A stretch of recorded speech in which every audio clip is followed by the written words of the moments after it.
Pepper says, are you ready to declutter in this laundry room? I know I am.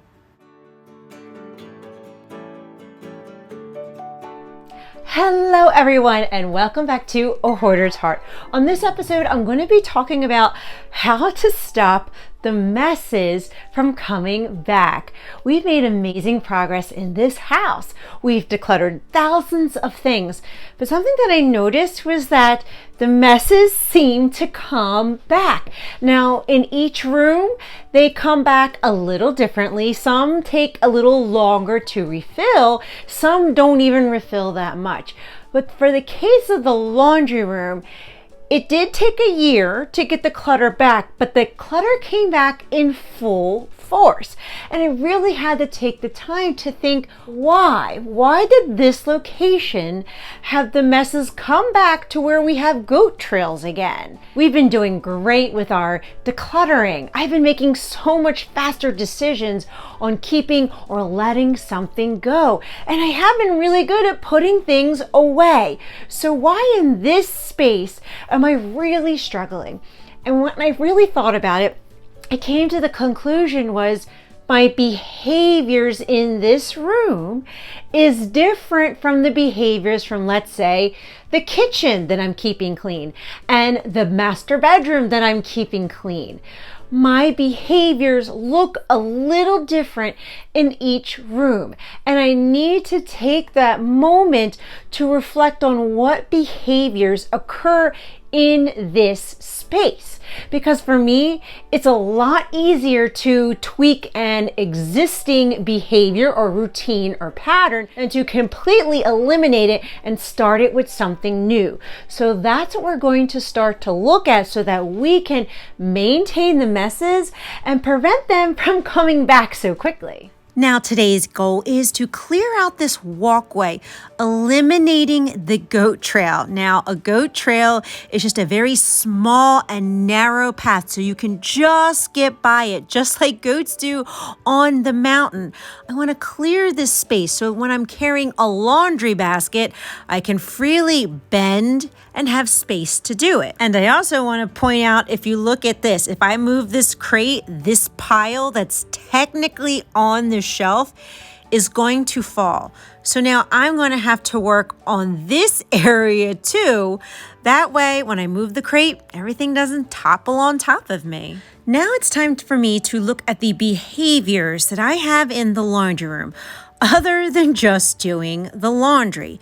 Because our subconscious behaviors have us on autopilot that half the time I'm not even realizing what I'm dropping off in here. So if I want to prevent the messes from coming back into the laundry room on such a grand scale, I have to bring those subconscious habits up to the surface, up to my conscious.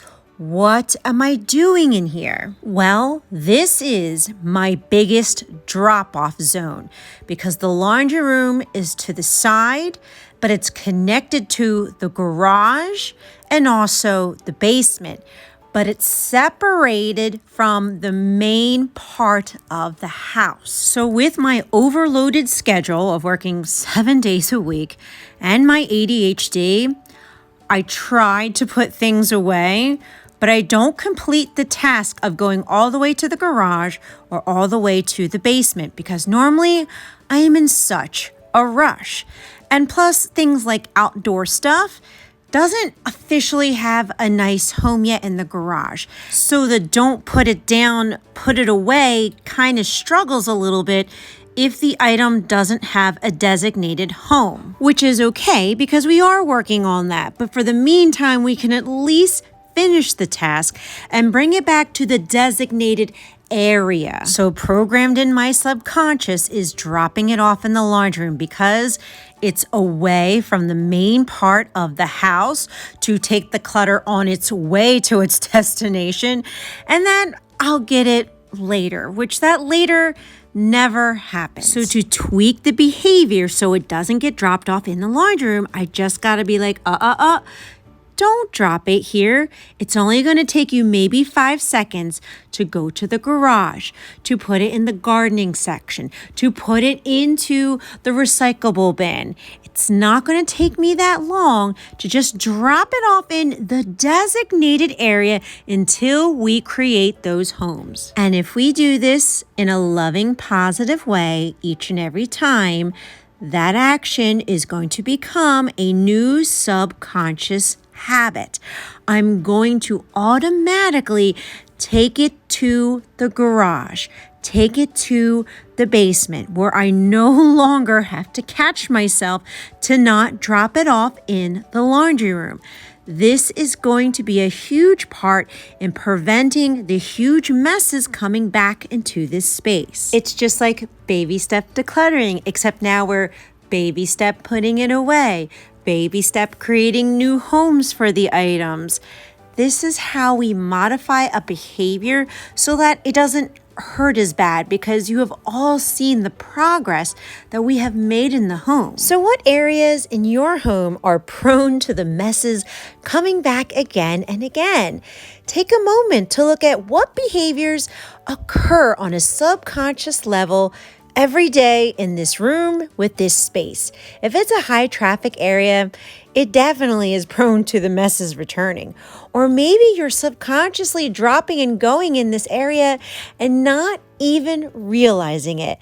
Let me know in the comment section below what section you'd like to tweak to keep cleaner too. Now, another subconscious habit that I do in here is that after I buy something, I had always squirreled it away in the laundry room. This is a habit that I've done since childhood. Was for some reason I would create this designated spot in my room, apartment, now home, that I would squirrel away everything that I just bought instead of putting it away right away. Maybe because since childhood, I never had organized homes or even had cleared out spots. I always had messes and piles of clutter everywhere from as far along as I can remember. I think the only thing that I put away right away is the groceries, because I have to put them in the refrigerator or the freezer and, put it away. That's the only habit that I really created. So I think in my mind, I created this section that I would place everything in so that I wouldn't forget where I put it, so I could find it. Now, we've been coping with this by doing the no spend challenges, because I had noticed that in 2021 and 2022, I wasn't doing it as much as I used to, and I started shopping a lot more in the summertime. That habit started creeping back in because I can tell these receipts are from August, and that's why we had brought in September 2022 the no spend challenge to curb any of those triggers to maybe buy something that I really didn't need and bring it home. And since we've done it every single month since September of 2022, no new things have been squirreled away in the laundry room. And if you would like a copy of the May 2023 No Spend Challenge, just email me at hoardersheart@gmail.com for free. Now we opened up this little walkway very nicely. The goat trail is not there, but this kind of still bumps out a little bit. So I just want to move it out of the way so that I'm not knocking more things over. Another way that we're going to prevent the messes from coming back is that next time these bookcases and organizers are not made for a butterfly. A few years ago when we put these organizers in here, I was going for minimalistic, but I'm not a minimalist. So I didn't curate it in a way that I would be successful. And there's some actual empty bins that I'm not even utilizing for storage. So now that I know I'm a butterfly, that's how we're going to declutter and organize it next time. And something else that I forgot to do was that I didn't show a big tossy pile because I was trying to throw it out as we were doing it. And now I get to show you the newly decluttered laundry room where we can go right up to the washer and dryer and do the clothes. The goat trail is gone. I can fully fit my body and the basket in here. And I'm going to continue in each room using this new technique of recognizing my subconscious habits and behaviors, because I feel like that's going to be key in my recovering of hoarding disorder. By making these tweaks and adjustments to an already existing behavior is what's going to help stop me from a lifetime of messes that continuously came back into my spaces. And this doesn't have to be with someone with hoarding disorder. This can apply to any area of your life. On a daily basis, we have these set thoughts of patterns, routines, behaviors that we do day in and day out. You can use this technique to change any behavior or habit that you're trying to alter or change. And my hope and my prayer is that this video motivated and encouraged you to clean and declutter something in your home today too.